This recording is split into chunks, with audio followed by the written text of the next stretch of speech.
Good morning, everybody. On this fine, fresh, not Monday morning, it's Tuesday. Welcome to meeting 149 of the Standing Committee on Industry, Science and Technology, as we are continuing our study on the impacts of Canada's regulatory structure on small business. Today we have two panels with us. The first panel is from the Department of Industry. We have Frances McRae, Assistant Deputy Minister, Small Business and Marketplace Services, Stephen Furtuck, Senior Director, Portfolio and Intergovernmental Engagement Secretariat, and Darcy DeMartico, Director, Industry Sector, Economic Tables Bureau. And then finally, from the Department of Foreign Affairs, Trade and Development, we have Matthew Smith, Director, Technical Barriers and Regulations. So I believe only the Department of Industry has a presentation, and then we'll get into questions from there. Thank you all very much for coming, and we're going to start with Frances McRae. You have 7 minutes. Thank you. Thank you very much. Merci de nous avoir invités aujourd'hui. Thank you for inviting us today. The committee to discuss the impacts of Canada's regulatory structure on small business. My colleagues and I are here to answer your questions primarily, so what I have to say will be quite short. Je voudrais commencer par parler de l'importance. Let me begin by talking to you about the importance of small, medium-sized businesses in Canada. They are the backbone of our economy and are an essential contributor to our economic growth. Allow me to clarify that according to Statistics Canada, these are businesses with fewer than 100 employees, while medium-sized businesses are defined as having between 100 and 499 employees. So there are over 1 million small businesses in Canada representing the sector, and they represent 98% of all Canadian businesses and the economy of Canada. 11.4% of the small businesses export goods and services. And overall, they employ over 8 million Canadians and generate 42% of the private sector. Responsibilities of my department and our role in supporting small businesses, which range from very small Main Street shops that provide us with service and high quality products locally to high growth firms that create many jobs across Canada, and they innovate and pioneer new technologies, products and services. So this is a wide range of companies. Our department, Innovation, Science and Economic Development, plays a vital role in strengthening Canada's economic competitiveness. And we work with Canadians in all areas of the economy to improve conditions for investment, enhance Canada's innovation performance, increase Canada's share of global trade, and build a fair, efficient, and competitive marketplace. Our department, being the Department of Innovation, Science and Economic Development, we have frequent interactions with members of the business community who've reinforced with us that a strong regulatory environment is a critical platform for helping businesses to compete and expand. In fact, our department recently published a report from Canada's Economic Strategy Tables, which Darcy could tell you more about.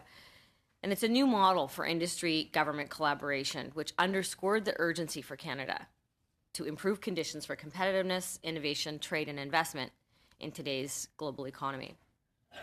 One of the Economic Strategy Table's most significant priorities was the call for Canada to develop an agile regulatory system that ranks within the top quartile globally, and an agile regulatory system that's conducive to innovation, creates public trust, and attracts investment.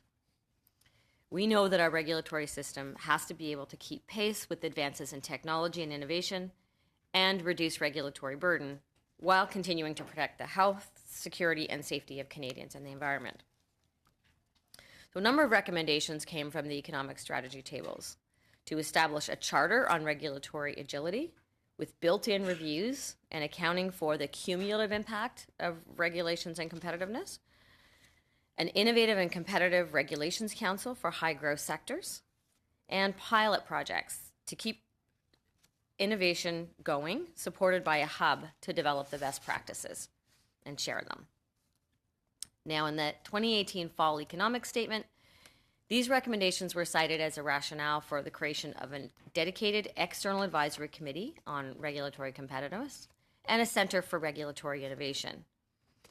In fact, economic strategy table members that we collaborated with were quoted to make the case for why this was needed. What is important here is for me to touch on our own department's specific role in the broader regulatory system. ISED and its portfolio entities have important regulatory functions. So we cover over 50 acts and over 100 sets of regulations related to areas such as bankruptcy, consumer affairs, copyright, investment, patents, telecommunications, and weights and measures. As a department, we're committed to taking steps to ensure efficient and effective federal regulations, and we actively seek to ensure that our regulatory approaches remain flexible to allow innovation to thrive. You've heard from the Treasury Board Secretariat, and our department has been working very closely with the Treasury Board Secretariat as they develop their plans to deliver on the initiatives announced in the 2018 Fall Economic Statement that I mentioned. Une autre initiative clé en cours par le secrétaire. Another key initiative being undertaken by the Treasury Board Secretariat is the development of e-regulation systems, online platform to engage Canadians on regulations in order to improve the transparency and the efficiency of the regulatory development process. This, of course, is in addition to the new Cabinet Directive on Regulations, which was announced in the fall of 2018. All regulations will now undergo a small business lens analysis, which is different from what we had in the past. This will allow us to reduce regulatory burden on small businesses, increase transparency, and create a more predictable regulatory system.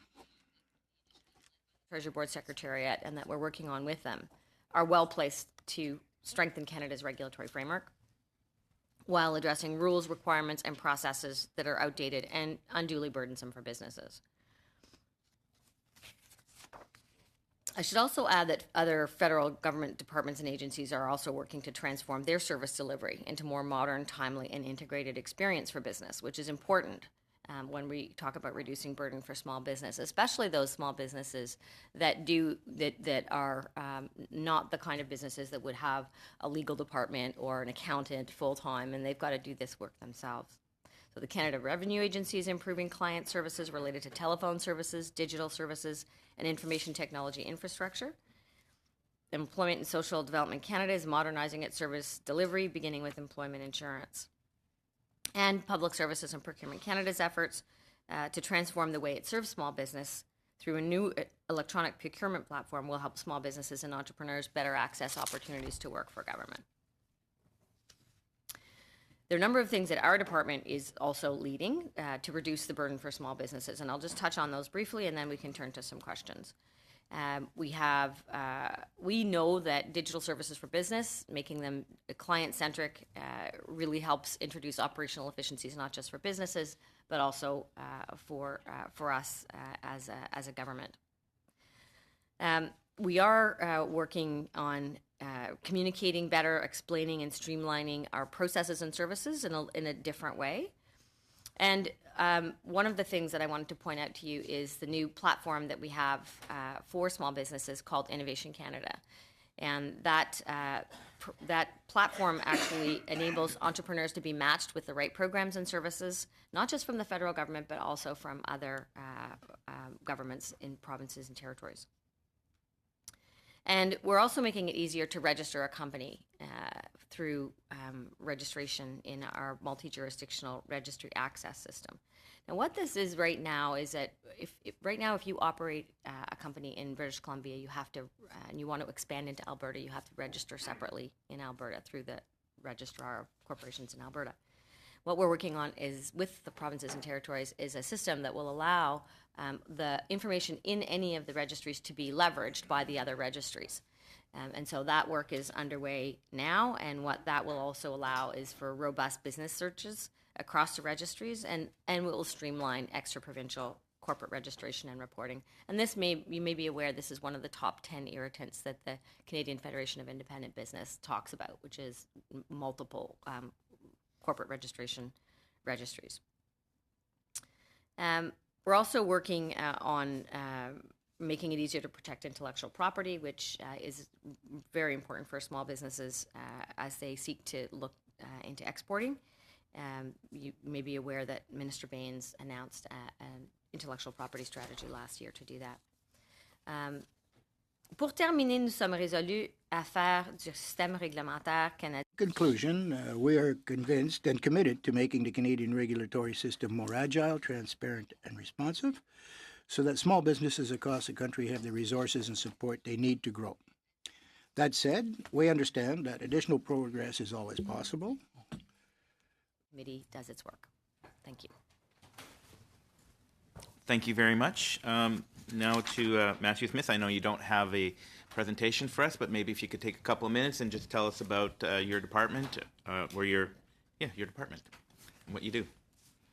Excellent, merci, Monsieur le Président. C'est un plaisir d'être ici aujourd'hui. Puis, Thank you very much, Mr. Chair. It's a pleasure to be here today and to perhaps recap what we've just heard. We are trying, of course, to make sure that there's better integration, a comprehensive approach in our strategy towards the global approach and our free trade agreements. in my area related to trade negotiations and to regulation, we have a number of initiatives as part of our free trade negotiation and our trade agreement negotiation strategies to try to complement those improvements in access to markets that are achieved through the reduction of tariffs, to make sure that regulatory barriers don't present obstacles which are insurmountable for our businesses to then take advantage of these new markets.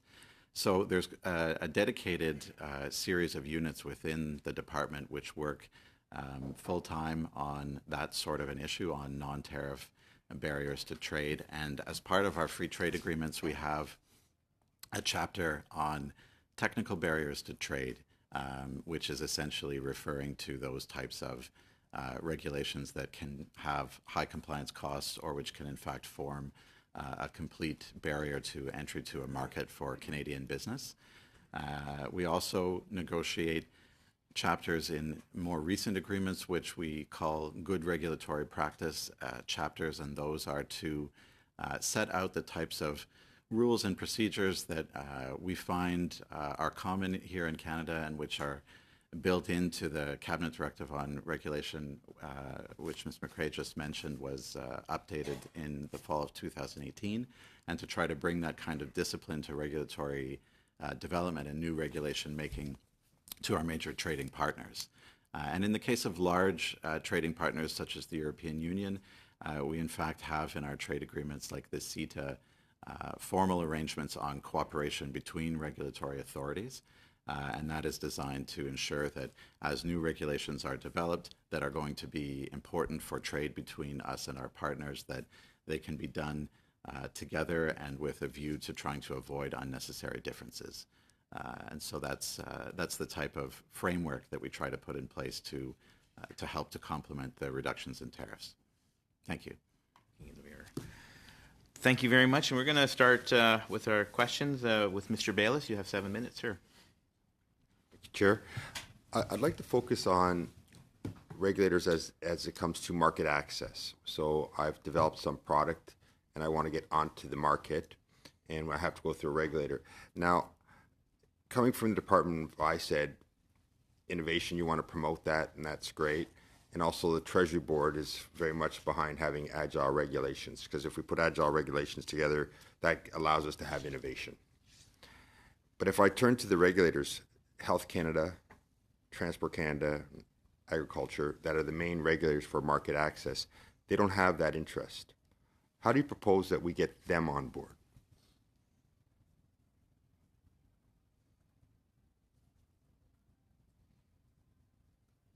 Well, I guess I'll take a crack at that and then maybe see if we have any comments just from from the interdepartmental perspective. But you're right. Our mandate as a department is innovation. It's promoting economic development.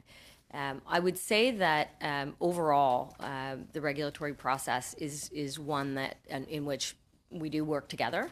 I mentioned the Cabinet Directive on Regulation earlier. And I think this is really important. The department, Treasury Board Secretariat, just renewed and revised the Cabinet Directive on Regulation.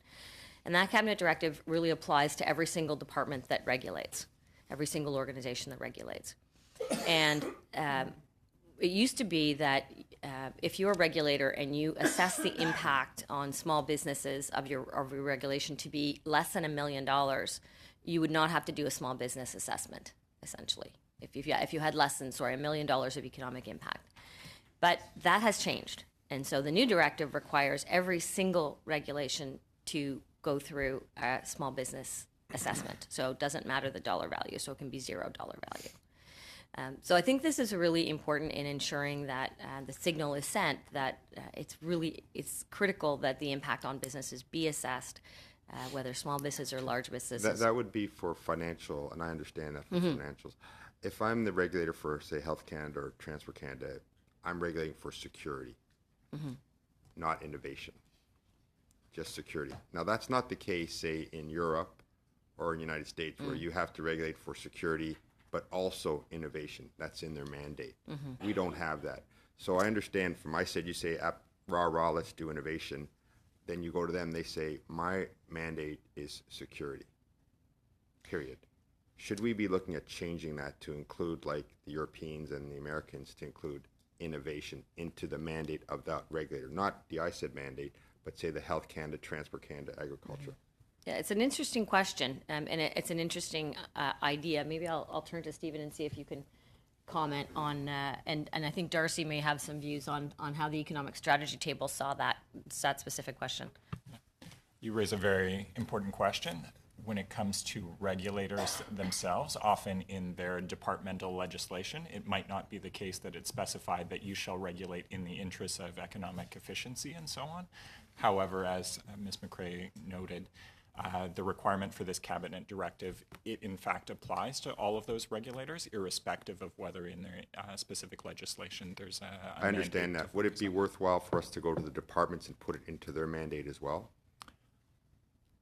That's certainly a choice that could be entertained. I think in the fall economic statement, there is even thought being given to that the Government of Canada shall consider whether there is merit in mainstreaming that requirement as part of an overarching piece of legislation rather than being part of a cabinet directive. And so the cabinet directive sits here, but I sit here as and a regulator, and we're saying be innovative this way, but in terms of their own mandate, they don't have that.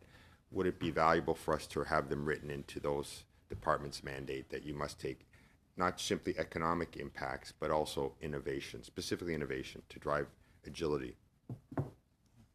I think it's certainly a viable option would be to go into each department's legislation to consider that. An alternative would, of course, be to have an overarching piece of government legislation that would achieve the same effect. So it could be potentially done through several avenues. Darcy, did you want to comment? I guess the only thing I wanted to add to that was just that in the context of the economic strategy tables, I think we've talked about how that's an industry-led initiative, 90 CEOs, but it was also deputy ministers and an interdepartmental initiative as well. And so, in fact, we had several departments like Health Canada, like AFC, like NRCan, who are all at the table, so departments with regulatory responsibilities who are also committing to this discussion on competitiveness and economic growth. And so that's also a very valuable kind of initiative where you're twinning those two concepts and moving the discussion forward. I agree. So the economic table and the people at the table said, yes, we're open-minded and all that. Tomorrow, God forbid, the government changes and someone else steps up there and they look at their actual mandate, putting the economic study aside, it does not say in their mandate to be innovative. So that's great that we've done that, but should we not drive something right into the department mandate that would have to be taken out to take away innovation, to be this drive for innovation? I think it's an option the committee has. I think if you are hearing that this from a number of sources that this is an obstacle. I think that the government would welcome your insights. And I know that Treasury Board Secretariat, I know when they spoke to you, did talk about this issue, which is not an unfamiliar one to them. Another thing in terms of trying to drive changes, which I liked, is the concept of piloting you mentioned, or sandboxing, a sandbox to try new regulations, especially as there's so many innovations. What are your thoughts on that? On regulatory sandboxes? Yeah. Well, look, we think that this is really an important area, and sandboxes really are places for innovation, essentially. And so, testing and trying new things is part of what we do as a department, and it's certainly something that our industry members, and maybe I'll turn to Darcy a little bit, because this was a significant recommendation from the regulatory discussions that the economic strategy tables had. So on that point, the economic strategy tables talked about the importance of agile regulations from three perspectives. And the first was how they drive innovation, the second, investment, and the third, growth. And in that context, sandboxes stood out as being a very vital way to deal with novel issues. And the issues that come up in an innovation context, because you need to find a way that's safe to experiment. And so a sandbox is a great way to do that. Thank you very much. And we're going to move to Mr. Chong. You have 7 minutes, sir. Thank you, Mr. Chair. Thank you to our witnesses for appearing. I've got a couple questions. The first is, do you actually have an assessment of how many regulations we have in Canada across the different orders of government? Because in some of the reading that I've been doing, there doesn't appear to be any total of the regulations we have at the different orders of government. Do you have those figures?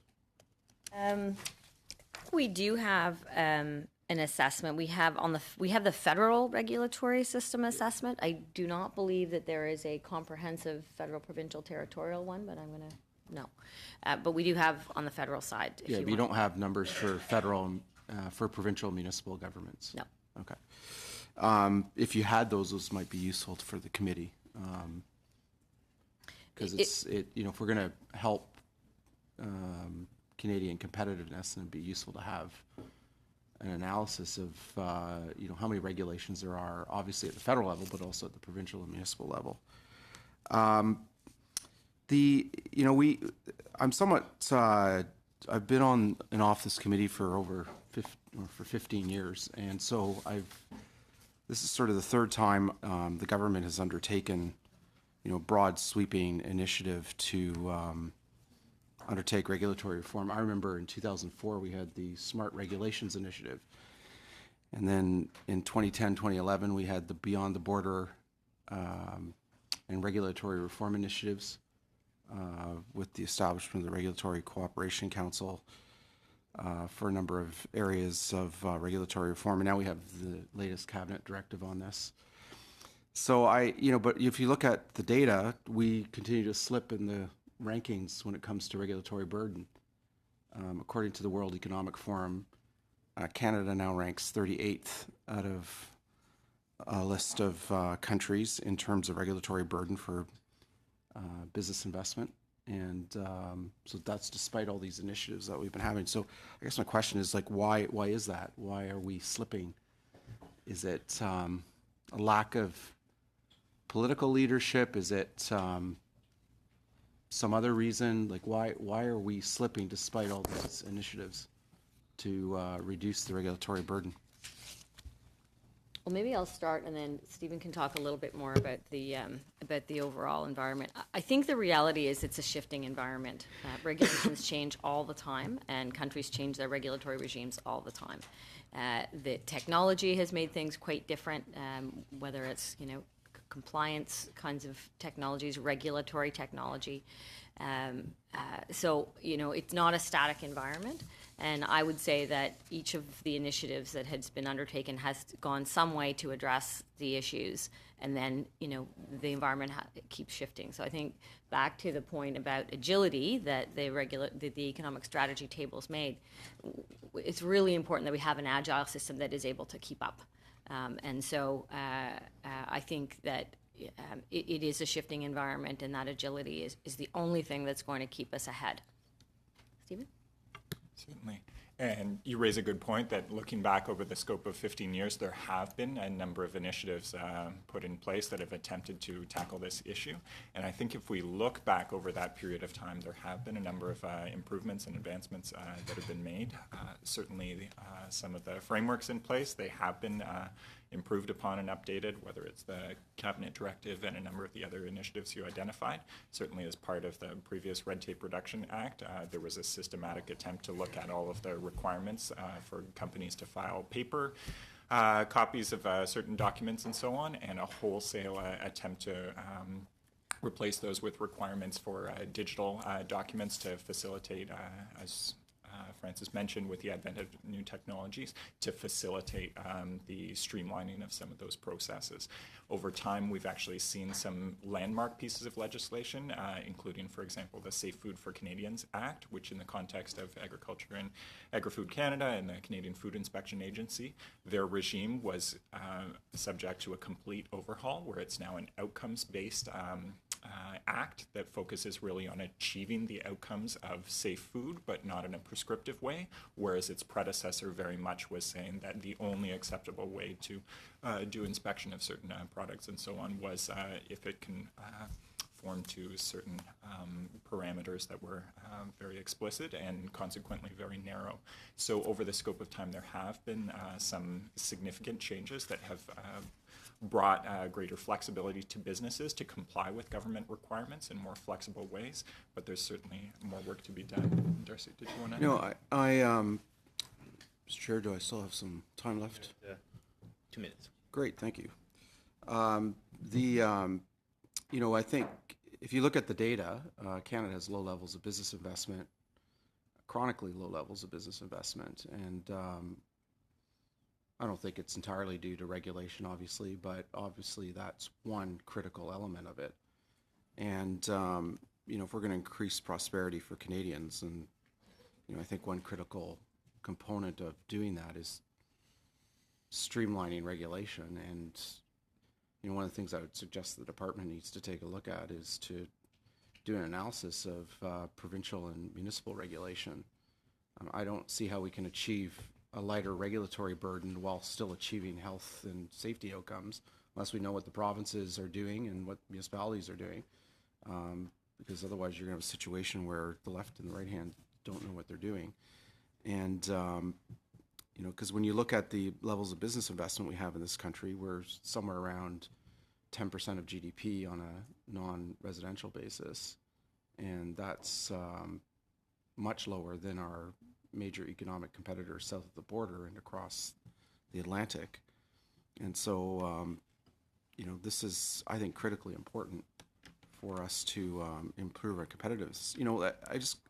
The thing that sticks in my mind about how ridiculous some of these regulations are is the National Capital Commission, when we had that incident several years ago where 2 young children wanted to set up a lemonade stand and got slapped with, a massive bureaucracy that wanted a $1,500 permit and created a huge outcry. But what was so ridiculous about the whole situation is that after the controversy, the NCC came forward with a new rule that, yes, allowed them to set up a lemonade stand, but it was subject to like a plethora of conditions. Like it had to be bilingual signage, they had to report the revenues to the NCC, they had to, there was an indemnification clause, they had to, there was size restrictions, adherence to provincial health and safety regulations.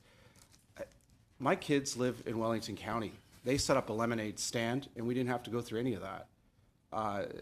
Nobody had to, nobody died because they drank my kids' lemonade.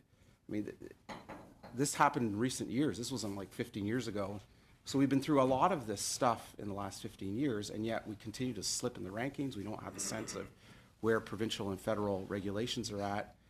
And, it results, one of the elements it results in is low levels of business investment, in the sense that Canada can't attract business investment, can't get the economy moving. And I hate to cut you off. We are. Okay. Yeah, we are over. Thank you. If I could just add one comment.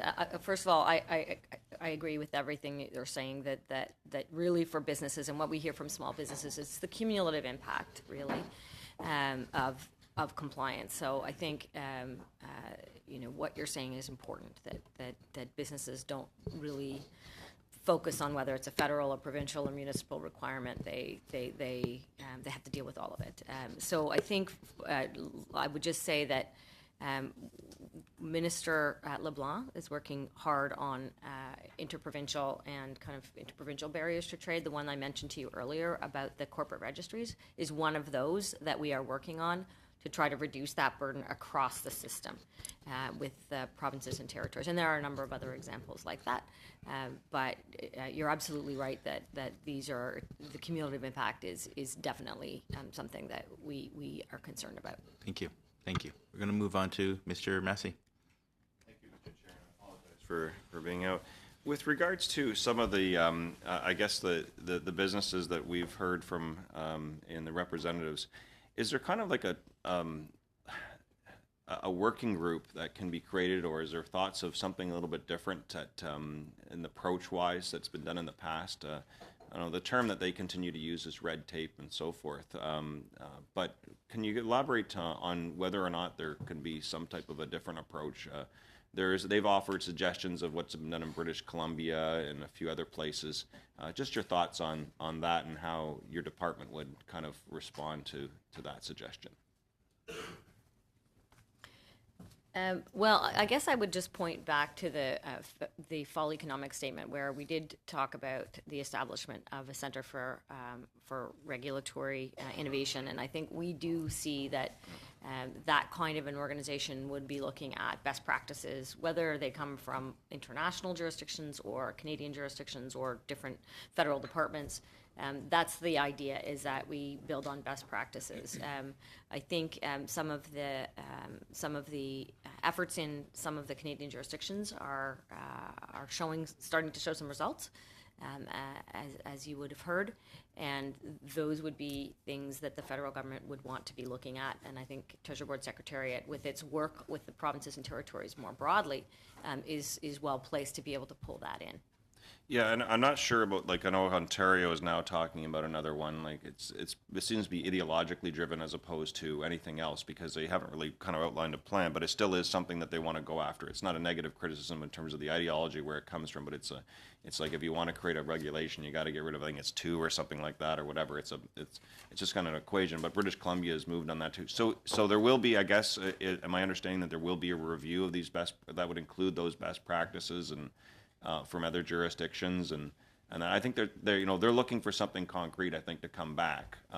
So they're not ruled out, but they're going to be evaluated, I suppose, as to. My sense is that any good practice from anywhere will be something that the Regulatory Center for Innovation will look at.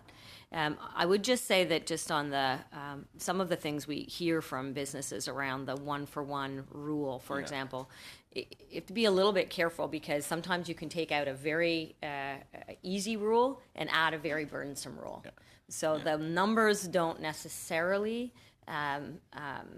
equate to sort of the one-to-one isn't, it's sort of apples and oranges sometimes. So I think we would want to avoid a situation where we're strictly working on numbers basis, and the measure of the burden is something that we want to be looking at a little bit better than just the numbers. Yeah, no, and I that's why I characterize as ideological and not trying to be negative about the sense, but it seems to be driven by just like a political position versus that of like real results, success. But at any rate, so is there any measurement, though, as in terms of elimination of regulation and then the potential harm or impact to businesses and public safety? That's one of the things that isn't discussed. Is the flip side to this is some of the regulatory practices are in place is because basically some people didn't want to follow best practices or proper practices and required basically behavior modification in the industry, either for ensuring that their products were safety related, or whether they were competition that they were doing was fair. I'd point to work that, this committee was part of that work to put pressure on the then government almost a decade ago, of ending the corporate deductibility of fines and penalties, because some people, abused regulations, fines and penalties, and used that as part of their business model as expenses and would claim that back at tax time. So is there anything done to measure when a regulatory regime is changed and the potential impact not only just to consumers for health and safety standards, but also other businesses? One of the things that came up on that point very strongly at the economic strategy tables is the impact that our strong regulatory system has on our export brand. And so one of the clearest measures is the fact that Canadian companies get sales overseas for their products because they have a reputation where that engenders consumer trust. And I know our agri-food table talks about that in the context of its exports to Asia in particular as well. So there's like a really tangible consumer brand sales measurement. So can that be shared with our committee here, though? I think that would be important, though, is there is measurements that are taking place with those. I mean, I'd like to hear those. I know that's, say, for example, I know that the pharmaceutical industry at times has complained about the process, and Health Canada getting to, through the process. But at the same time, you're right. I know it's for other, the supplement industry and others, we have some of the better standards and regulatory practices that actually allow us to enter into markets that would otherwise have been closed, and we do sometimes fast track. Is there any information that you can actually be provided about that, or examples to the committee? My sense is, and Darcy, correct me if I'm wrong here, but my sense is that this is exactly what the economic strategy tables are calling for, which is an assessment of these issues. It's not; these are not things that exist at the moment, but they are calling on these areas to be further looked at. And I think the question of the advisory committee that has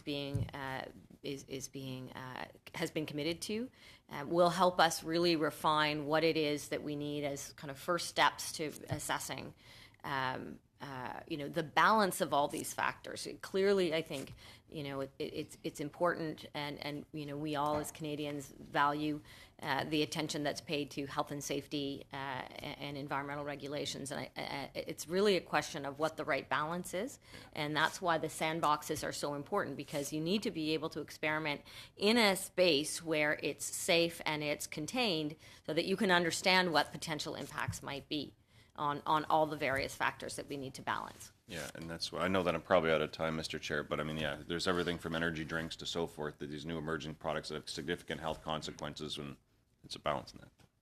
Thank you very much. We're going to move to Mr. Johari. You have 7 minutes. Thank you, Mr. Chair. Thank the witnesses for their input. I'm going to start with Ms. McRae. In your opening statements, you talked about number of acts and number of regulation within ISED. I was busy writing down. Can you restate what those number of acts and number of regulations that the department is dealing with? Let me. I recall 50 acts, but I'm not sure how many regulations. Yes. We probably rough numbers. Over 100. Over 100. Okay, so I did right. You also mentioned that about 11% of the small businesses, and you throw a number of about 1 million small businesses, the SMEs that we have, are focusing on export. And we know companies who are focusing on export grow faster, they pay higher, and they contribute to the GDP. Now, what do you attribute to the success of those 11%? And I understand you talked about the cumulative impact of regulation on all of those, but what do you contribute to the success, and how does the regulation within ISED is helping or is hindering? So first of all, yes, the numbers that we have really are from Statistics Canada, and that is just the percentage of our small, medium-sized enterprises that export. We need to remember that the vast majority of small and medium-sized businesses that we have in this country are really, again, in local communities, whether it's restaurants or lodging or apparel shops. They really do cater much more to a local market. And so we would never expect to see 100% of our companies exporting, for example. So the goal of doubling exports is something that we think is an important goal. Well, And- then is there a specific sector based on the strategic tables that you're focusing on helping them export? Well, in fact, the reason that the 6 strategy tables, the sectors were selected was because we believe that these are high growth sectors for Canada's economy. And so we particularly want to focus on growing companies in those sectors and moving them into export markets. Really, what we know about what helps companies succeed on the export market is that they have to have sufficient scale. And what happens sometimes is companies can get themselves into an exporting situation and they don't actually have the capacity to deliver because they don't have the scale that's required to increase. So in this case, is what you're suggesting is more issue of scale rather than regulation? When it comes to exporting, what we understand is that the top issue is finding the opportunities to scale, and that really helps them succeed on the international market. When it comes to regulatory issues, this is something that the Trade Commissioner Service is well equipped to help our companies understand before they get into export markets, so that they understand what they may be faced with in the local market. Okay, so to Mr. Smith, how does this regulation help us internationally? Because we seem to have barrier interprovincially and within the territories, and now with CETA and with CPTPP, now we have an open market. We have access to almost with CUSMA as well. We have access to 1.5 billion now consumers. How's this regulation helping us take advantage of these?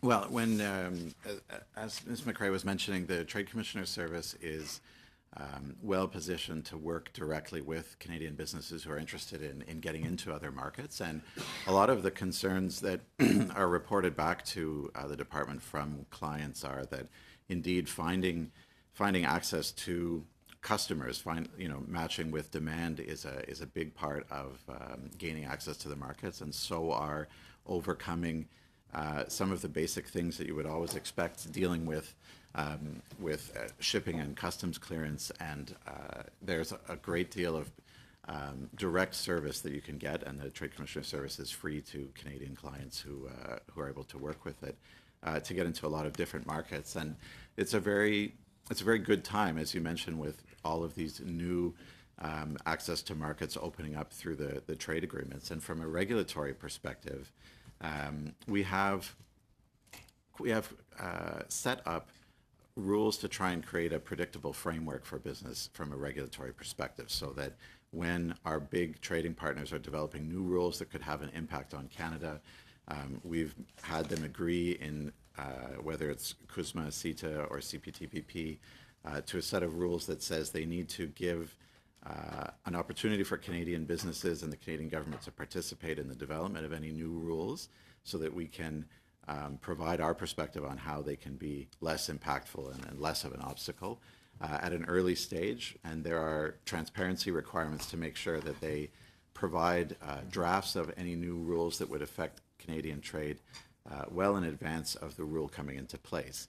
Even once the rule is finalized, our modern trade agreements require that at least 6 months, if not more time, is available from when the new rule has been finalized to before it would actually take impact, so that there's time for businesses to be able to adjust to that change. So It's interesting that you talk about the impact, and this question goes to both Ms. McRae and Mr. Smith.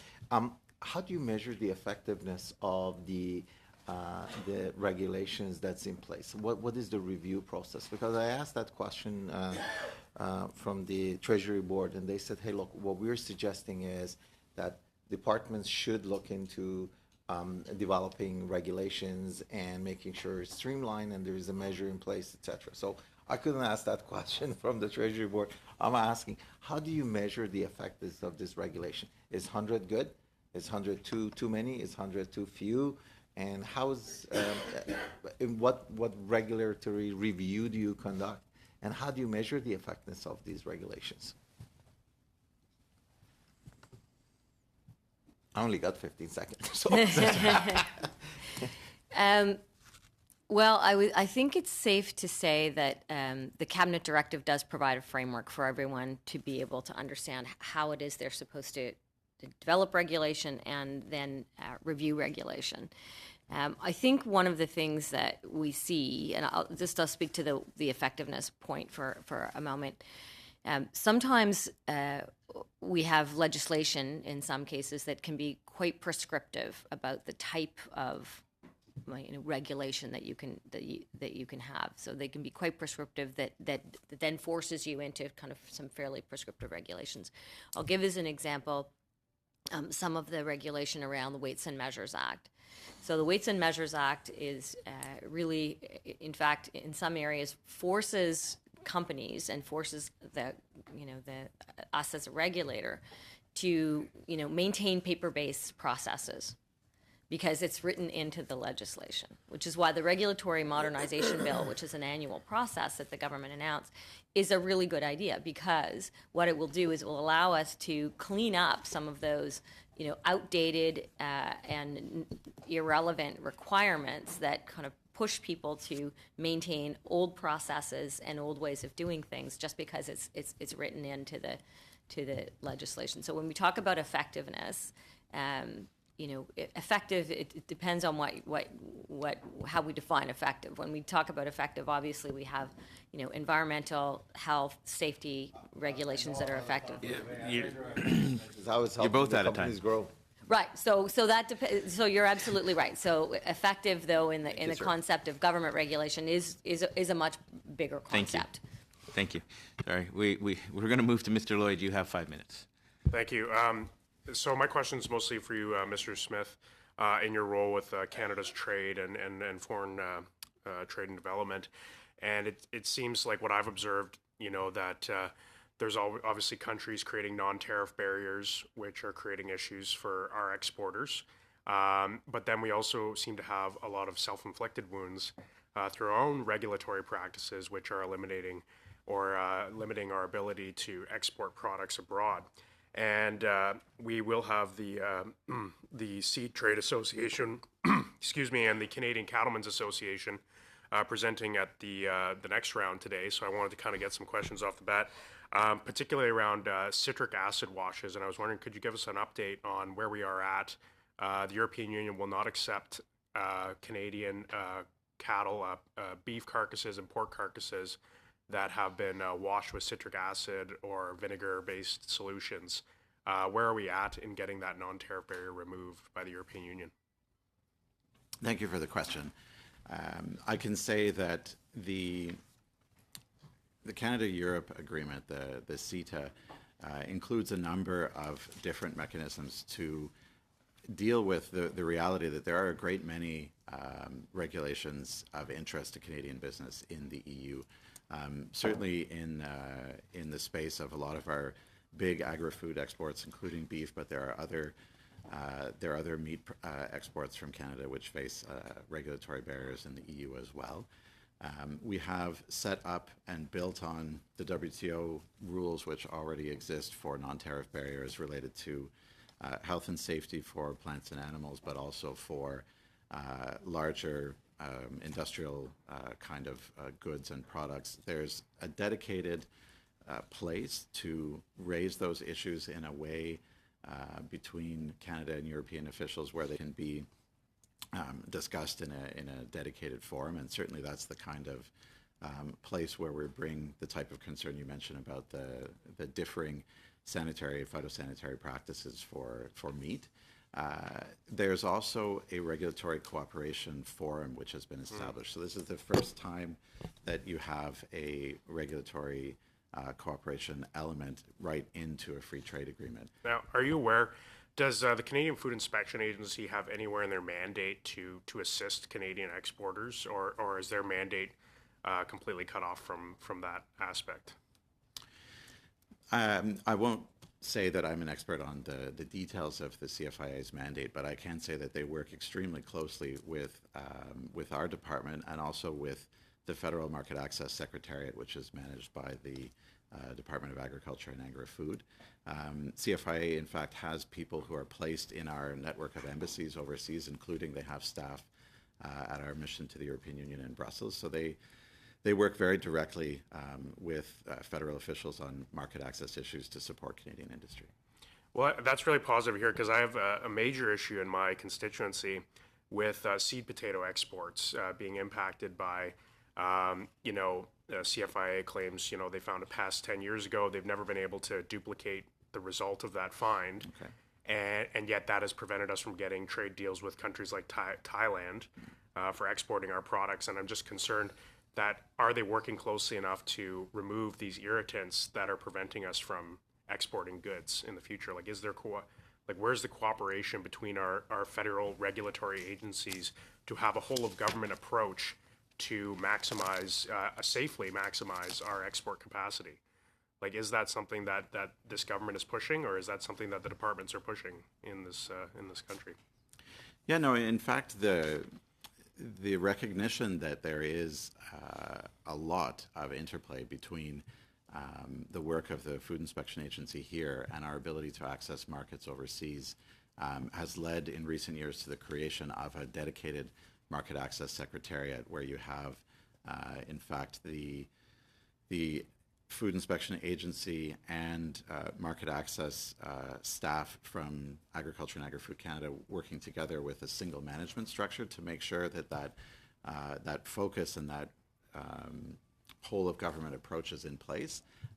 And Global Affairs Canada works as part of that Federal Market Access Secretariat together to make sure that you have everybody pushing in the same direction and trying to open those markets for Canada. Okay. The final question for this round, Mr. Longfield, you have 5 minutes. Yes, Mr. Chair. Thank you all for being here. I want to focus on the sharing of information between platforms. I'm thinking of BizPal. And when you're setting up a business, it'll tell you which regulations you need to meet. Depending on how you answer questions, it'll give you more forms in terms of provincial, municipal, or federal regulations. I met with one of our businesses in Guelph this past week, and he gave me a list of 17 federal regulations that he has to meet, and in Canada, plus 2 that he has to meet when he's exporting to the United States.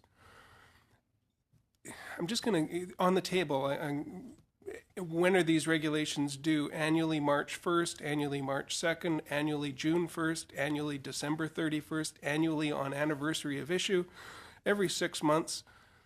If you knew that it was regulation system and you knew that April 30th, just to pick a date, all your regulations were going to be due, versus having to go through your files, it's March 1st, I have to set up this regulation. If we looked at something like BizPal, where everything is in one place, you only answer the question once. You give your business license number, it'll fill in all the fields for your business name, location, the standard information that any form is going to ask.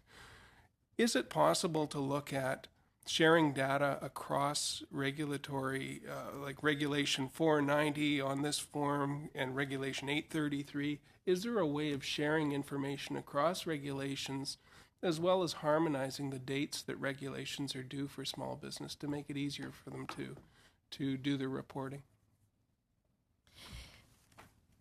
Well, you make a very important point that really what's happened is these regulations have been developed all on their own under different pieces of legislation that all came into force at different times, and so that's where we have all the different dates. I guess I would just, the question was asked earlier, how many regulations do we have? And while we don't have the federal, provincial, territorial numbers, we do know that we have 400 acts with 2,600 regulations that are in them.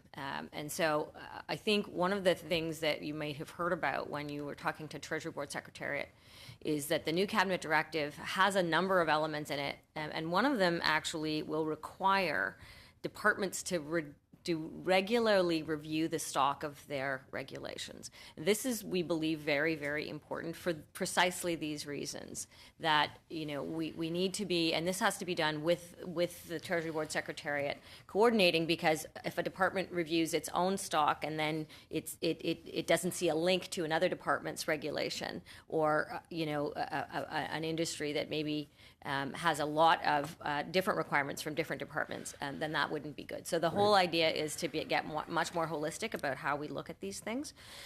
Your question around pre-filled fields and sharing of information. Again, some of the legislation we have in place doesn't allow for sharing of information between departments, but this is the whole idea that we hope to be able to get to when we talk about a center for innovation within government, to be able to understand how we can make it much more business-centric and client-centric. And, you know, as I mentioned about the dates, because they've all come into force under different pieces of legislation, the cleaning up of the legislation under the annual regulatory modernization bill hopefully will start to tackle some of those anomalies. Thank you. And Mr. Smith, when we look at trying to encourage exports for small businesses, we know only 12% of our small businesses are currently exporting. Here's an example from one of the businesses in Guelph where he has OSHA Form 300 for the States. He's got Tier 2 emergency response reporting for the States. In terms of a BizPal type model, if a business wanted to export to a major partner like the States, is it possible to let them know what regulations they have to meet? Well, the part of the service that the Trade Commissioner Service offers is to assess for each individual client how ready they are for different markets, and depending on the type of business they're in, depending on how regulated their product or their service is, what type of business environment they face. And depending on the type of product, it can be very regulated if it's something that clearly has a link to human health, like a pharmaceutical or a medical device.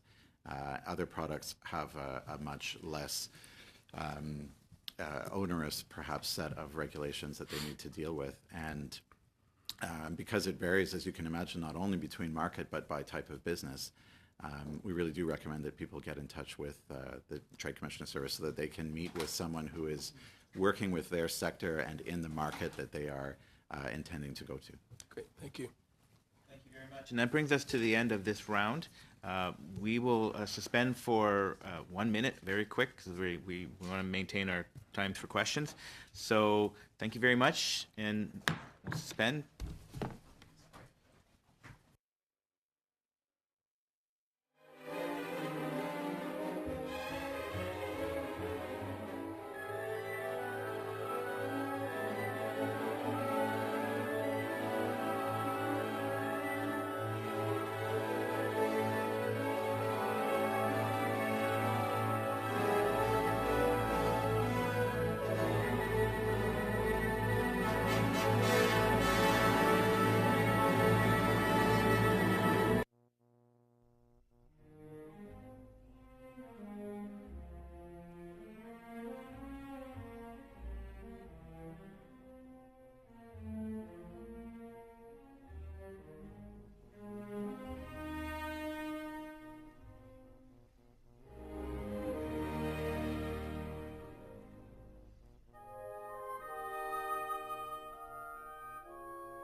And we're back. Thank you, everybody, for making that a quick transition.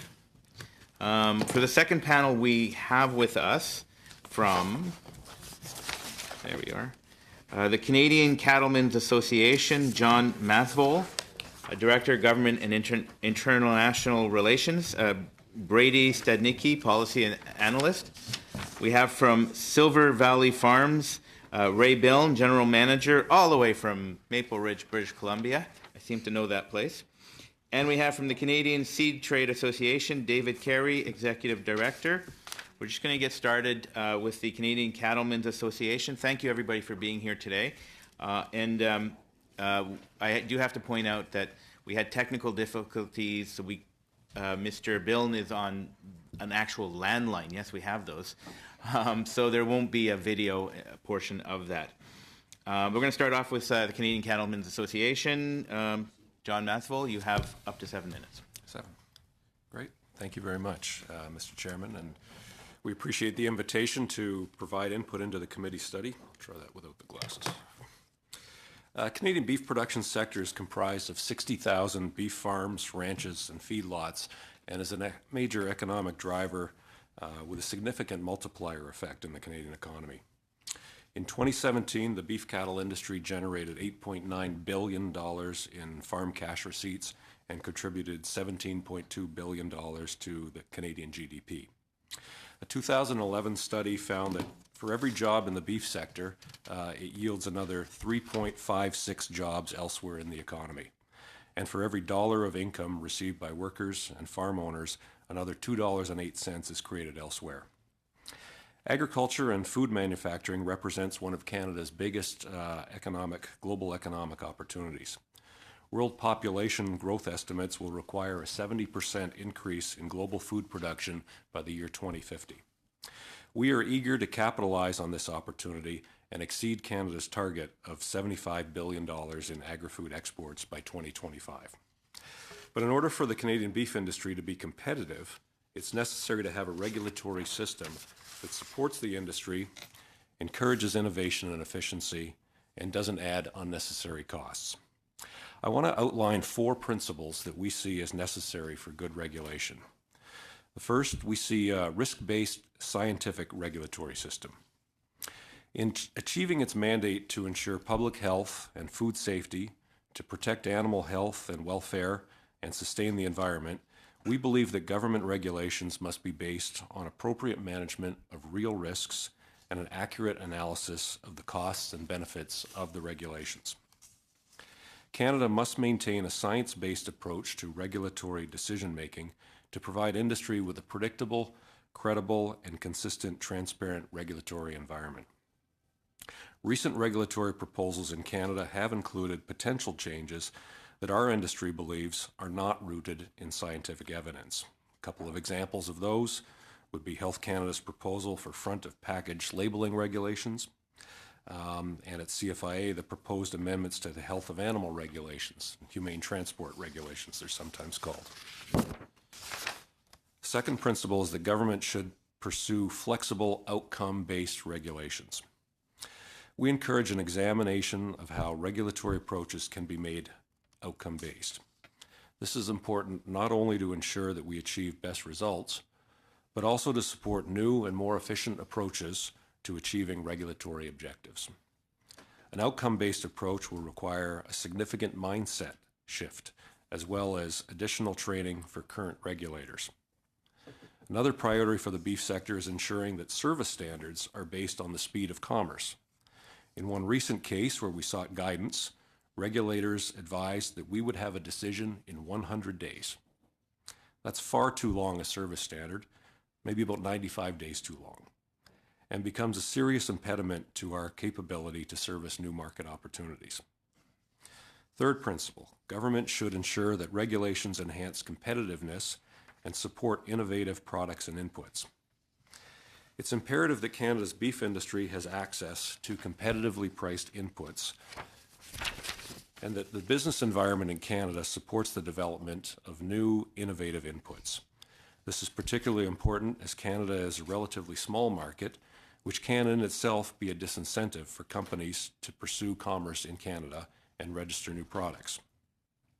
Some of the things that we're thinking of, Dave might also go into, is registering new plant varieties, registering new veterinary medicines, even packaging materials that get used need to be approved.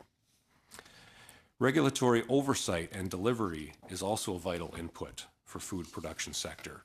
We can't sell meat without the regulatory oversight. The ongoing fee review at CFI that looks to achieve complete cost recovery does not have a view to economic growth or competitive regulation. This needs to be reconciled, and the role of government and taxpayers in building a competitive economy must prevail over simplified approaches like cost recovery. Like many areas of the Canadian economy, growth in the beef industry is afflicted by a shortage of skilled labor. It's a constant challenge to find employees that not only have the skills attuned to the needs of the agriculture and processing sector, but laborers who also want to work and live in rural Canada. We ask that the government strategically address national labor shortages and ensure a strong labor supply by implementing the Canadian Agriculture and Agri-Food Workforce Action Plan.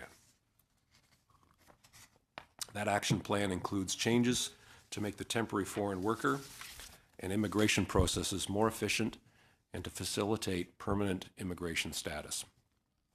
Fourth principle involves international harmonization and equivalency. We encourage an ongoing effort to increase the extent to which Canadian regulations are harmonized or deemed equivalent with other jurisdictions. Excuse me. Harmonization should continue to be pursued to the greatest extent possible by establishing international standards and encouraging adherence to such standards. Of course, we recognize it's not always possible or practical to achieve full harmonization, and in such instances, we should be focusing on recognizing the equivalency of outcomes. We do applaud initiatives such as Beyond the Border and the Regulatory Cooperation Council, and we remain hopeful that positive outcomes can be achieved for the beef sector. As we open new trade agreements, there remains much scope to pursue similar initiatives with other trading partners as well. So that's my fairly high-level overview of the general direction that we would like to take with the regulatory structure, and I'd be glad to take questions and focus in on specific areas. Thank you. Thank you very much. You mentioned the Canadian Agriculture and Agri-Food Workforce Action Plan. Is that a document that your sector has created? Absolutely. I believe also at the Human Resources Committee we have presented on that. Would you be able to send that to our clerk, and we can distribute it to our committee? Thank you very much. And now we're going to go via old-fashioned telephone. Ray Billen from Maple Ridge, Silver Valley Farms. Sir, you have up to 7 minutes. Welcome. Ray? Ray? Hello? Hey, yep, you're on. Sorry about that. Good morning. Thank you for this invitation to talk with the committee. I'm speaking on behalf of myself and our company, Silver Valley Farms. Little background about our company. My grandfather and father started our operations, and we have been growing berries in Maple Ridge Pit Meadows, British Columbia since 1981. Our business has grown from 21 acres, including both blueberries and strawberries, and today we grow 525 acres of blueberries and 20 acres of strawberries. We've expanded our operations into marketing and export with fresh berries in 2004, and we also started marketing and exporting frozen berries in 2010. We currently market and distribute our Canadian products in the domestic market, into the U.S., and also into various Asian markets, with a small amount also sold into the U.K. market. We strongly believe that the federal and provincial governments can play a positive role that can help businesses compete in the global market like ours. A few areas where we feel that government can support Canadian agribusinesses to increase their global market presence and their global competitiveness include the first one, harmonizing scientific data requirements for pesticide registration with countries that we have an FTA with. Crop protection tools are a critical element of producing food, whether we are practicing organic or conventional farming practices. Changes in the environment are constantly impacting the challenges faced by producers nationwide. We agree that the Pesticide Management Regulatory Agency needs to maintain sovereignty over final decisions for the safety of Canadians. However, we should work with other countries to streamline decision-making. If the countries we have an FTA with are working together from the same data requirements from pesticide manufacturers, it could help reduce the time and cost for all countries to review and decide on different regulations and MRLs, maximum residue limits. Each country can work off the same data, and we can make decisions from our own respective countries based on our own standards, considering different domestic variables. We have done similar harmonizing with our U.S. partners, but we should now include other regions that have signed free trade agreements with. The second area we think we need progress is Perishable Agriculture Commodities Act like protection, or PACA. Currently, 2 House of Commons standing committees, Agriculture and Agri-Food, and the Finance Committee have recommended a move towards a PACA-like system, yet we still do not have a program in place. The absence of a reciprocal financial protection tool continues to be a trade irritant with our largest trading partner, the United States. Canadian produce growers and exporters do not have the protection offered their American counterparts under the Perishable Agricultural Products Act. Establishment of a PACA-like financial protection mechanism would provide similar protection in Canada to both Canadian and foreign produce shippers. American officials have repeatedly confirmed that access for Canadians to PACA in the USA would be reinstated once Americans have access to similar coverage in Canada. Dealing with perishable food products is very risky. For small businesses, a PACA-like system would allow it to take that risk more confidently when exporting to the USA. The third area would be continued market development assistance and Trade Commission Office investment. I'm thankful for the vision and pursuit of FTAs globally where it makes economic and geopolitical strategic sense. We need continued support to open up markets in Asia that were not included in the CPTPP and other markets globally as well. Furthermore, we need continued investment in Trade Commission offices globally. Having an FTA is a major accomplishment and takes a lot of hard work over years of negotiations. However, for small businesses to take advantage of those FTAs, Trade Commission offices require adequate resources and direction to connect Canadian businesses with market players in each of the countries. I have witnessed how our business and those of our domestic competitors were and continue to be assisted by Trade Commission offices globally. I have also seen times when TC offices were underinvested in and as a result impacted Canadian businesses' access to market intelligence and contacts in a market with a newly signed FTA. The fourth area is the CFIA to increase its defense of the Canadian food chain. With new FTAs, opportunities to export Canadian products to global markets increase. In addition, opportunities to import products into Canada grow as well. There are many differences globally on the definition of what constitutes food safety.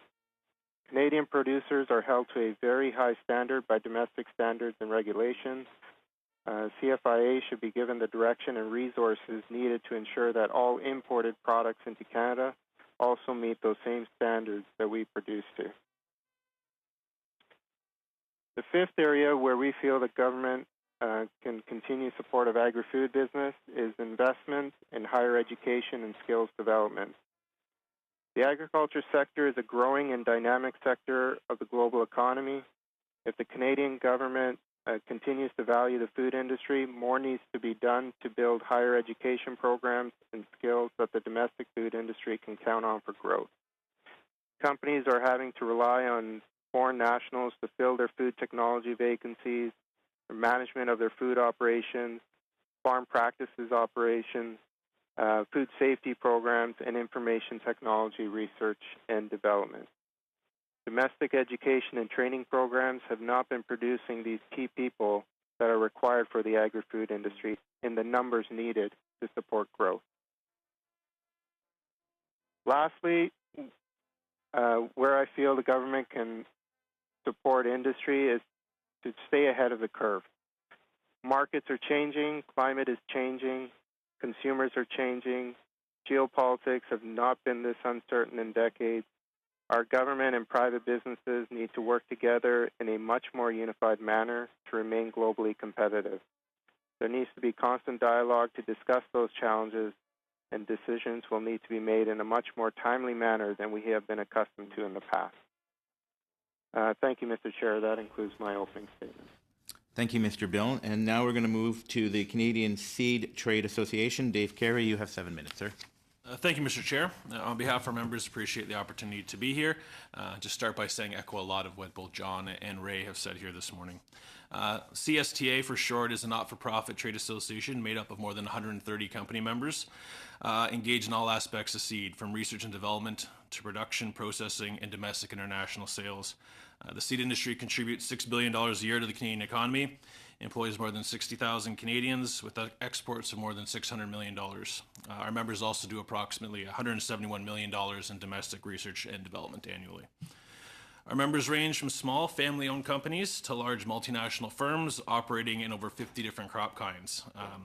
By developing high-quality seeds, our members supply Canada and the world with the material used to produce food, feed, fuel, and fiber. This is why seed is so important. Seed is the start of it all, the first link in the agri-food value chain. It's the microchip that powers the now close to $111 billion annual agriculture industry. It is where the innovation is delivered. However, innovation requires investment, and to secure investment, Canada needs to be an attractive place to do business. Cumbersome regulations can curb or discourage investment in innovation, especially for smaller enterprises. And that would be the majority of our members would be considered SMEs, small and medium-sized enterprises. That said, we applaud this committee for undertaking this important study.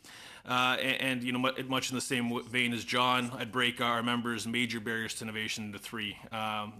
Intellectual property system that encourages investment, which we call value creation.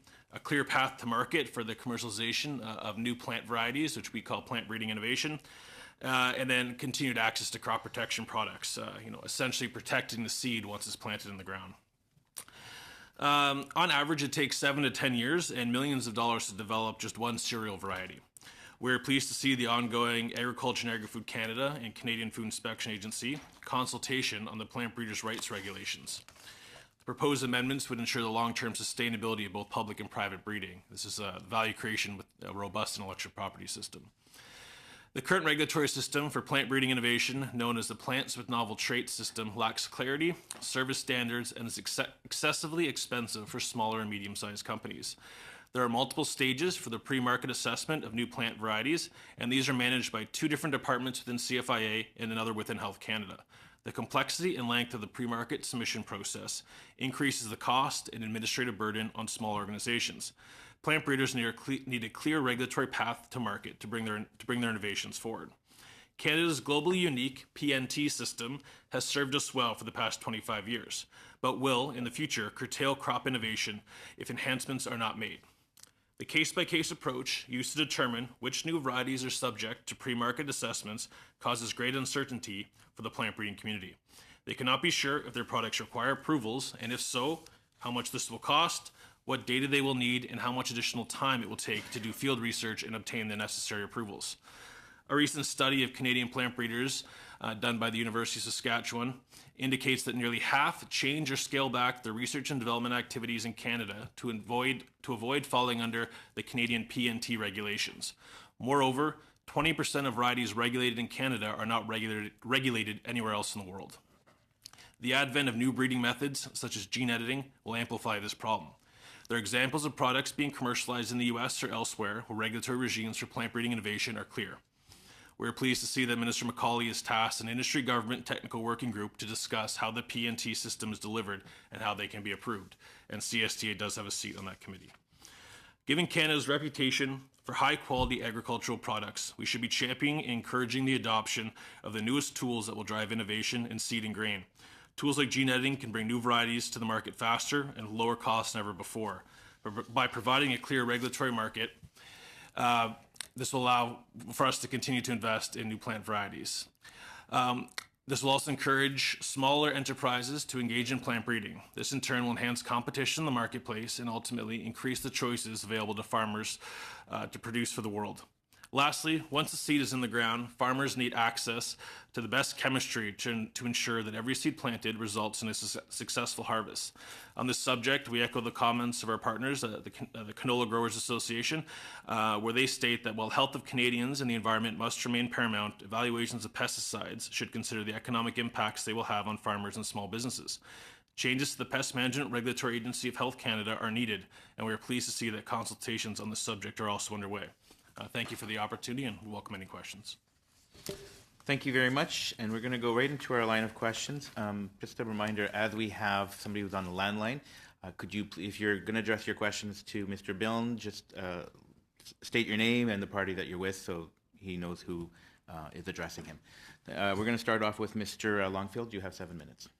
Thanks, Mr. Chair. Maybe I will start with Mr. Biln just to make it easier for you.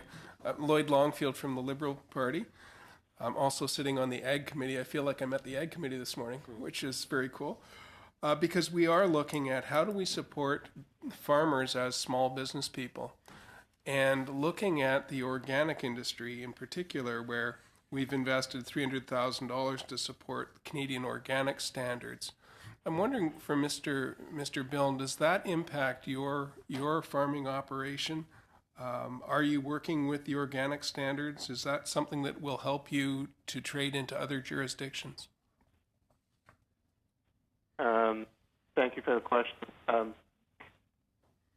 The organic sector is something that we are working in. Harmonizing standards across multiple jurisdictions will definitely help our organic farms with access to markets and just making sure we're playing by similar rules. Most of our business is still in the conventional production, and a lot of that has to do with we need more investments in tools that will allow us to increase our organic production. Do you have an example of an investment that would help? Well, with the climates that we have, in particular with our growing region, there are a couple of challenges that prevent us to going large scale with organic on berries. There's certain insect pressure that we do not have adequate organic tools for. There's requirements for fungus controls in our humid environment on the West Coast. So there hasn't been enough development of controls for those challenges to allow us to move over to organic production in a more meaningful way. Great, thank you. And Mr. Carey, when you talked about the need for us to get ahead of the curve, this might be an example of gene editing or some way of managing pests without the use of chemicals. Could you comment again? You also represent some very large businesses that supply seeds into the industry, but at the end of the day, we're trying to support small businesses, the farmers that are trying to maintain their costs or reduce their costs to be competitive. Could you comment on what types of regulations get in the way of, or delay of regulations get in the way in terms of supporting small farm operations? Yeah, absolutely. Yeah, as I mentioned, we represent the whole spectrum. But of our 130 members, I'd say over 100 of those would be considered small, medium-sized enterprises. I think the biggest area where it causes issues is with what I talked about, Canada's Plants with Novel Trait system, is that even if you're not using biotechnology or GMO or whatever you want to call it, we represent organic, conventional, biotech, all three. It's that even conventionally bred, as Ray was speaking to, can be subject to Canada's plants with novel trait system. So what we've seen is that some companies that don't have regulatory affairs teams based in Ottawa, our largest companies certainly do here in Ottawa or based out of Calgary, that when they're doing their own innovation in-house, they set their own parameters. They innovate to a certain level because we feel that if we innovate above that level, we're going to be subject to a pre-assessment from CFIA and Health Canada. They often come to us or our partners at CropLife Canada, and what we've actually seen of late is that our smaller, medium-sized companies are actually going to our large multinational to get their feedback on whether or not they felt they would be regulated. So the biggest thing is a clear path to market so that a company that employs 12 people in Morden, Manitoba can know what the requirement is to bring the new variety forward. Right. So being more transparent is what I think service standards, tiered risk assessments, something that says this is the data package you need. They're, in the U.S., they've gone to a Am I Regulated system where you can contact the regulator and say, this is what I want to do. Where will my regulatory burden fall? And it allows that company to decide whether or not to pursue that innovation. Terrific. Thank you. And finally, over to Mr. Studnicki and Mr. Mashwal. Great to see you at this committee. You mentioned the fee review on cost recovery, and I'm going back a few years when I was president of the Chamber of Commerce in Guelph, where we were looking at meat inspection at processing plants, some of them federally regulated, some provincially. There were standards in Ontario that were different from Saskatchewan. Some the government paid for the testing, some the farmers had to pay for the testing. Where are we at in that whole process now? It's a bit of a mess. Well, I could tell by your raised it is eyebrows. complicated, for sure. And it does seem to be the trend that more and more things are going to be subject to cost recovery. And explain quickly on cost recovery. Cost recovery means the farmer has to pay? Or the processor. So in the past, and this is kind of, we don't represent the packers, the companies that take a live animal and turn it into meat, but in the past it used to be where the cost recovery would come in, would be in the more value-added things. So like grading, for example. We know that, there's different qualities of meat, prime, AAA, that sort of thing. And that grading function is done by a grader who used to be a government employee. We spun that off and created an agency. So that is done at the cost to the industry because it adds value. But what we're talking about now is the primary safety function where there's a CFIA inspector in the facility making sure that the meat is safe. They're now moving to cost recovery on that. And the question is that something that purely benefits the industry, or does that benefit the Canadian society, economy as a whole, because we're providing safe food for Canadians, we're providing jobs, and the ability by putting that fee on, you now change the competitive environment of do we produce that beef in Canada, or does it be more economical to produce it in the United States where that fee is not charged? So in terms of our regulatory study then, you've mentioned that is something that's being studied. Is there a panel that's working on that? Is there a report that we can see as part of our study? Is there something yet? No. Not that we're aware of. Okay. Just yet. So that's something that we need to look at. That it tends to be, that's the sort of thing is once CFIA has reviewed it and said this is what it will be, they'll put it out maybe, I'm sure, in a Canada Gazette notice, but they'll pretty much have made their mind up. Thank you. Mr. Lloyd, you have 7 minutes, sir. Thank you. My first question for Mr. Carey. You were talking about the PMMRA, the pesticide management, and I know in Canada we have a federal agency, and specifically on the area of some pesticides, neonicotinoids, which are considered, I believe they're considered safe from the federal perspective. But on the provincial perspective, there's some provinces that have put in additional regulations. And I was wondering, can you comment on that generally? But do you think that some special interests have an outsized influence on pushing non-objective, non-scientific agendas in this area? Yeah, thanks for the question. So PMRA is currently in the sort of latter stages of reevaluating the 3 classes of neonicotinoids that are registered here in Canada. as part of their statutory requirement to do that, which we support.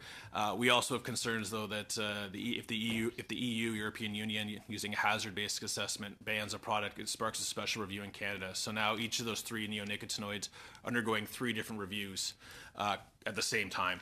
But our default position is that the PMRA is the only body that's really capable of making these decisions. It is a very specific science. Either you're working for a crop protection company, or you're working at PMRA, or perhaps a university in Canada. It's a very specialized area. We do think that interprovincial trade barriers are a significant issue. We always remind our provincial counterparts that there is, in fact, a Canadian free trade agreement. Currently in Ontario, there are called the Class 12 pesticides, where essentially it's really on small seed companies and farmers that they can use neonicotinoids, but it requires a mountain of paperwork and reporting to get that done. And Quebec has introduced Class 3A pesticides, which are arguably even more onerous than Ontario. So what we see is that the way a farmer operates in Manitoba, Alberta, Saskatchewan, they are at a competitive advantage to farmers operating in Ontario and in Quebec, and it's not based on science. And there certainly has been a number of interventions from interest groups in Ontario and Quebec, but I know that the Ontario government is looking at the Class 12 regulations, I believe, as part of their red tape reduction. So it is a concern when the cost of doing business changes from province to province. We believe that all decisions on pesticides should be made federally by Health Canada's PMRA. Thank you. I was wondering, you kind of touched on this, but you only had about 5 minutes to speak. Can you elaborate on the magnitude of the regulatory costs on plant breeders of regulations in Canada? Yeah, it really depends on the data requirement, but essentially what's happened is that only large multinational companies are capable of, 1, using GMO technology, and 2, bringing something to market. But it costs millions of dollars for one variety. And if you look at something like corn, there's a 25% turnover every year in the varieties that are on the market, because after 4 years, farmers don't want that 4-year-old variety with corn. Corn, canola, and soybeans are really the example of where innovation is the strongest as far as R&D. But it costs millions of dollars. Essentially, what happens if CFI and Health Canada determine you need to do a pre-market assessment, you have to do field trials. So you have to have confined field trials to grow it all out, and it really depends on the data package, the data submission. Some of it is the actual cost of making the submission is not that high. It's what comes with it. They'll say you need to generate us data on this, data on this, data on this. These are lengthy, multi-100-page reports. But what really becomes difficult is there's no clear path to when this is going to be over. When is my assessment done? When am I approved or rejected? Which makes it really difficult for a company to commercialize, to say, I want to invest, $6 million to get this variety to market. I have no idea when I'll be able to plant that and actually start getting a return on investment. So it does depend on the particular situation, but it has essentially created a system where only 6 to 7 major multinationals play in that PNT space. Smaller companies might license from them, but they certainly don't have a 4-person team in regulatory affairs to steward their innovation through the. And we see this over and over again, that regulations tend to disproportionately affect small and medium-sized enterprises versus the large enterprises that have the expertise and the economies of scale to pay for these things. I was wondering, you were touching on some GMO, gene editing, CRISPR technology. Is Canada, has the government been taking any moves to better position Canada to take advantage of these going into the future? Yeah, I think that it was last year, under Agriculture and Agri-Food Canada, there's a number of roundtables. There'd be one for John and Brady sector. And there's a seed and grain roundtable. And the industry chairs, co-chairs of each of those committees, wrote a letter to Minister McCauley essentially saying, on behalf of the seed and grain industry, Canada's PNT system is not ready for the next wave of technology. And the minister replied in the positive and agreed. And after that reply, the technical working group was struck with Health Canada, the 2 branches of CFIA, ourselves, CropLife Canada, and the Canada Grains Council, and we're seeing progress being made. But it took a long time once from that letter was written to actioning that. But we are seeing progress, but the United States, Latin America, Australia are quite a bit further ahead than we are currently. Thank you. My next question for Mr. Maswal. In terms of front of package labeling, I'm hearing about this issue quite a bit from many stakeholders, and they're telling me that they feel that it's unfair. Can you give us some perspective on what our trading competitors, what are our competitors doing in terms of front of package labeling? How does that compare to what the plans are in Canada? Yeah, I think there's kind of an international thing that's happening. You know, we've seen the new food guide that's come out that is really trying to move Canadians away from animal-based proteins. That seems to be a trend that is happening around the world, and I guess to some extent Canada has just kind of followed what other countries have done without any regard really to the health of beef and meat. They certainly do acknowledge that beef is a healthy product. It's nutrient dense. But then just kind of, I think in the food guide, missed the opportunity to basically say, include that in your diet. So they say things that are out of context, right? It says, eat plant-based proteins more often. More often than what? More than you used to? More than beef, you know, more than something else, you know, so it's out of context. And I think it's that line of thinking that is problematic on the front of package labeling as well. So it's going to say certain things, they're going to pick certain nutrient points. Mm-hmm. Is the United States still pursuing front of package labeling? I'm not aware that the United States is doing that or has a proposal. What about the cost? You know, like I know you guys, you know, when we were dealing with those rules about separating Canadian herds, you know, country of origin labeling. Right. And I mean, that was a huge irritant to you guys. Is this front of package labeling basically Canada just, you know, hamstringing its own cattle guys? Yeah, I think the challenge in the front of packaging labeling is they're going to pick a few data points and say, this is bad, somehow this is good. I think a lot of people that care about nutrition know that there's good fat and there's bad fat. They know there's saturated fat, there's unsaturated fat, there's monounsaturated, there's polyunsaturated fat. I don't think most consumers, even though who are nutrient content, could tell you which is the good fat and the bad fat. So if you now say we have a single ingredient product like beef or an apple or something like this, and watch out, it's got saturated fat. Is that the good fat? Is that the bad fat? Apple, it's got sugar. You know, maple syrup. They want to put, I don't know if they're going to put a skull and crossbones on it, but, you know, it's something that's going to be a warning to consumers that I always thought this was healthy, and it is, but now I have a signal in the marketplace that I don't understand. And that's what I think is very concerning to us. Thank you very much. We're going to move to Mr. Massey. You have 7 minutes. Thank you, Mr. Chair, and thank you for being here. I'm going to start with Mr. Billen so that we can get him involved in the conversation, because I thought you mentioned something that was really important. I was in Brussels for the Brexit discussions. First of all, we were in London, then in Brussels, and the thought from the Trade Commission there was that CETA was failing Canadians in terms of we've had actually a growth in European deficit with regards to trading since signing CETA, mostly laid at the blame of, I guess, companies not taking advantage of the opportunity. That was kind of the message coming out, was that especially small and medium-sized businesses, and they were, though, experiencing, at least trying to advocate for, I guess, more connections to getting Canadians involved in that trading relationship. Can you maybe explain a little bit, you've touched on it, a little bit more about what support you get, say for example, or have you got any support to actually access the European market since we've signed CETA? With the European market, I would say our company's been guilty of not pursuing that market as aggressively as we could be. Our focus currently being on the West Coast has been Asia for the short term, but definitely we intend to take advantage of the CETA agreement in the future. There are some challenges to the European market for products like we have, in that in Europe there's a lot of old relationships that exist currently in the marketplace that will take time for companies like ourselves to overcome. And as a result, our company is focused more on new opportunities in Asia versus Europe. But definitely, I believe CETA is important, and it will take time for companies like ourselves to take advantage of it.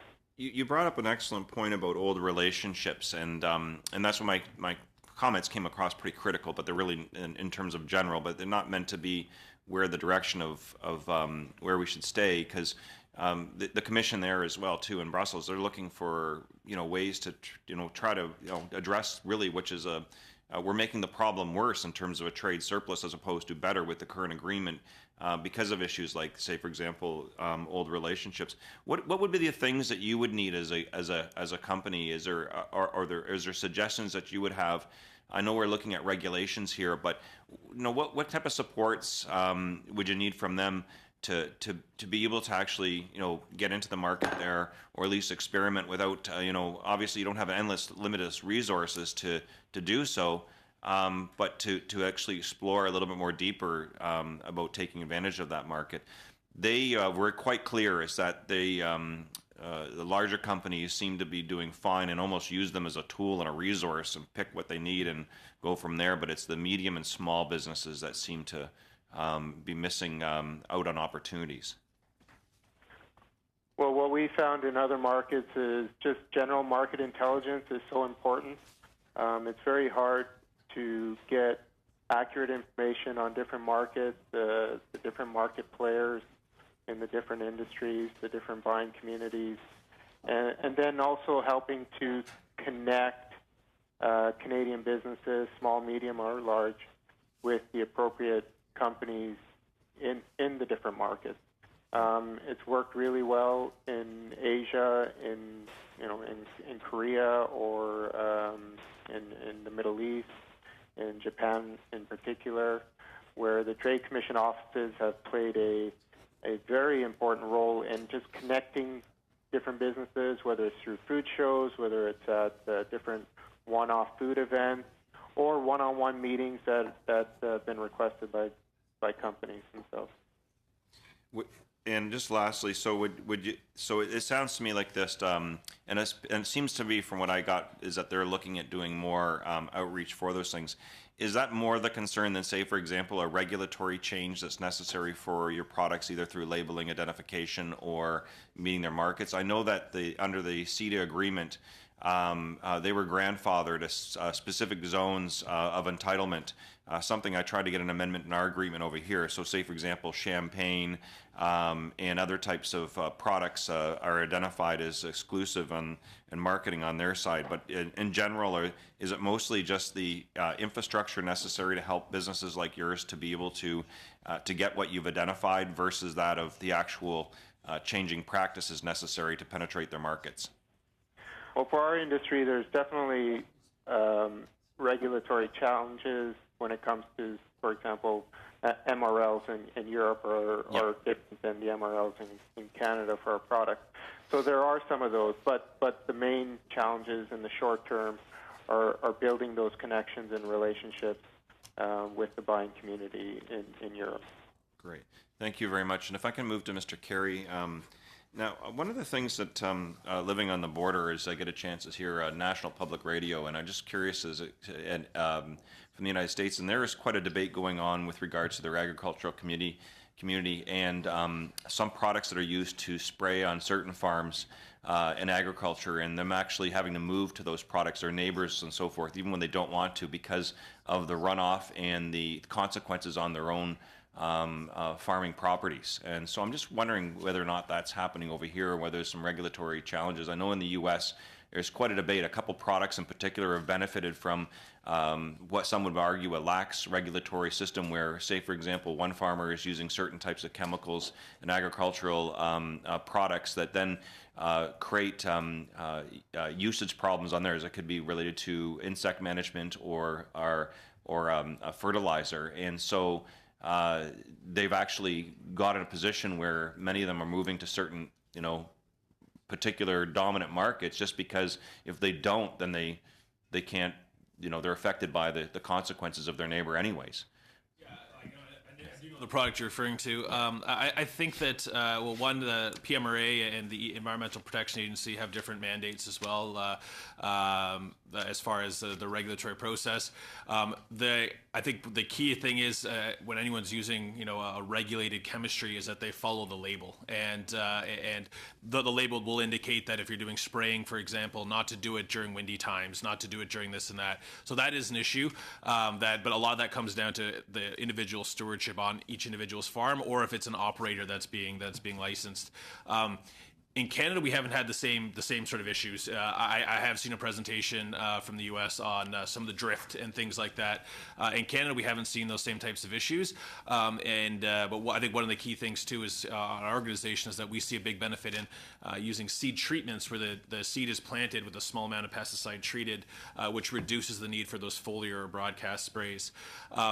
There can be issues if you do have something that's herbicide tolerant, for example, a soybean that's herbicide tolerant for a certain herbicide, and then someone sprays something that's of a different chemistry that could impact.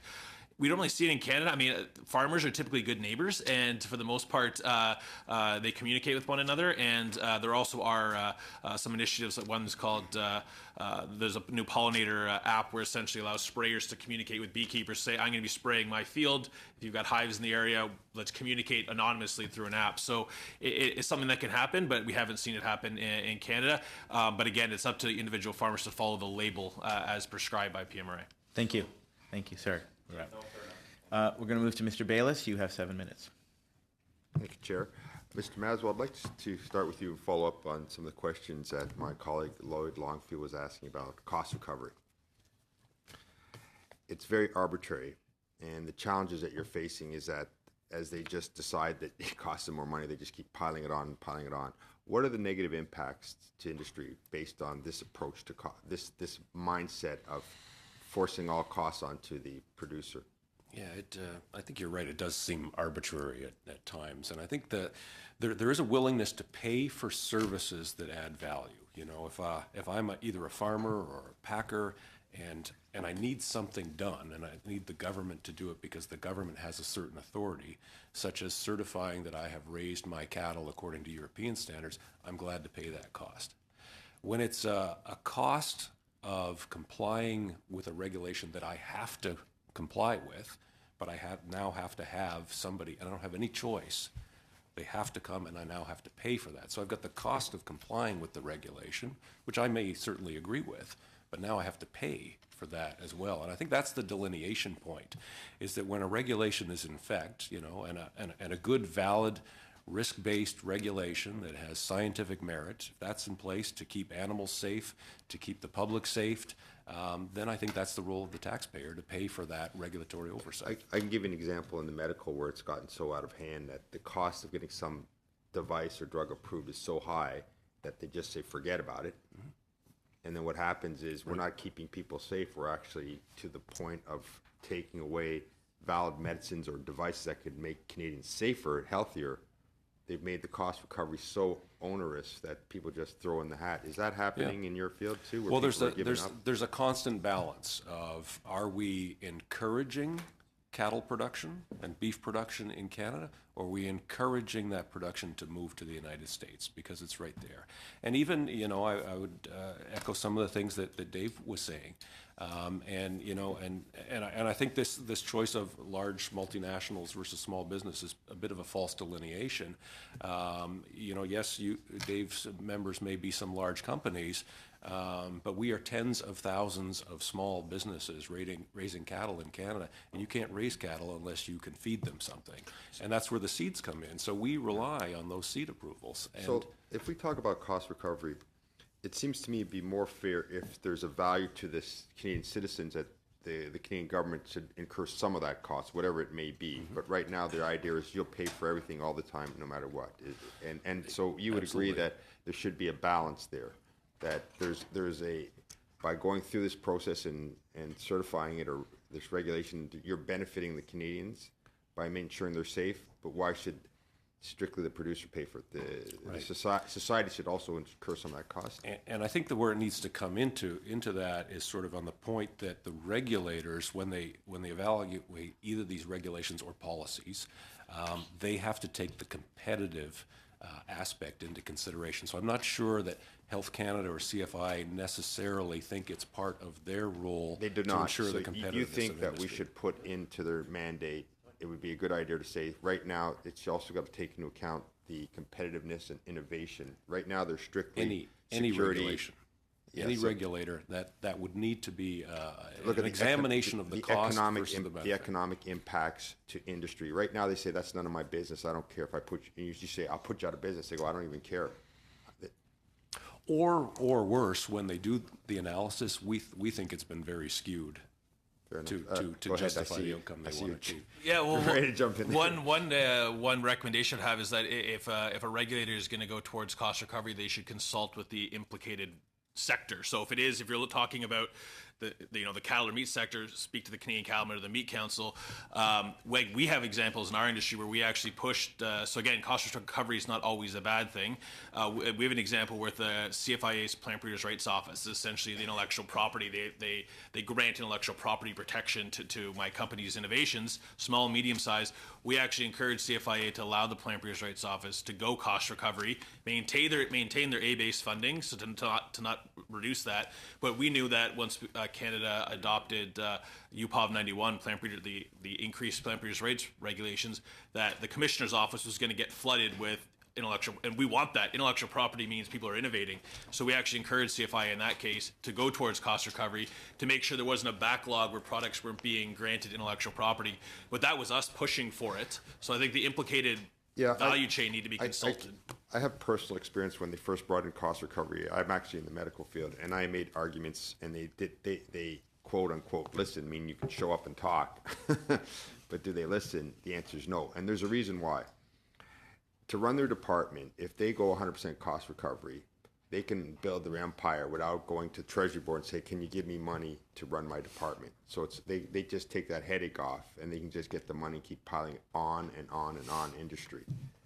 And that actually suits the person running that department because they can go full cost recovery on any expense, every photocopy, everything they want to somehow put it on industry because it saves them a battle that they have to do with Treasury Board. So in that light,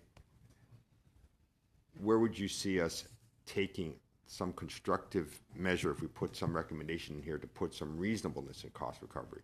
To say you can cost recover up to here, but you can't go for everything, or as you pointed out, Mr. Maswell, should we be saying that if there's a benefit to Canadian society, then that Canadian society has to pay for part of that benefit? I think that's a big part of where the delineation point is. So, there's a number of things, like I say, that we would be glad to pay for to get additional service. But if it's something that's a mandated requirement for the safety of Canadians, then that should be Canadians paying for. Okay, I've got a bit of time quickly. Pay for service. You've both mentioned you're not getting the service in terms of timeliness. Do they have mandated time frames that they have to meet, or there's none?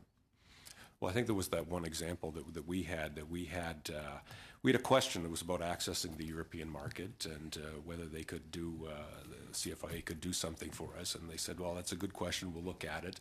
Our service standard is we'll get back to you in 100 days. 100 business days. 100 business days, and then the answer was no. They couldn't do it. So the service standards, are they meeting the 100 days even if they say they're not meeting the 100 days? So well, they will come up with a response. They'll come up with a response. But right. They're not actually meeting the 100 days. So then we got the no, and then we said, okay, well, how can we, and then the so they clock. Thank you. So clock restarting is another issue. Thank you. Just say yes. It's interesting. We have enough for about 2 minutes of question left. Mr. Chong. Thank you, Mr. Chair. There's 6 minutes left in the meeting. Are we adjourning at 10:45, I assume? Oh, yes. Thank you. Well, I do like to say goodbye to everybody. So, I think it's a really important issue that the committee is studying, but I'm skeptical about the government's announced plans for regulatory reform. I think it's an important issue because we're slipping in global competitiveness rankings. Business investment in Canada is plummeting, and the regulatory burden on Canadian business is increasing. And we now rank lower down in the charts now for regulatory burden, somewhere in the mid to high 30s now out of 140 plus countries. And I'm skeptical too because we've had these initiatives over many years and they never seem to go anywhere. I remember the Smart Regulation Initiative of 2004. Then we had the Harper-Obama establishment of the Regulatory Cooperation Council, which you referenced. And yet I see, and then the more recent cabinet directive and the fall economic update announcements on regulatory reform.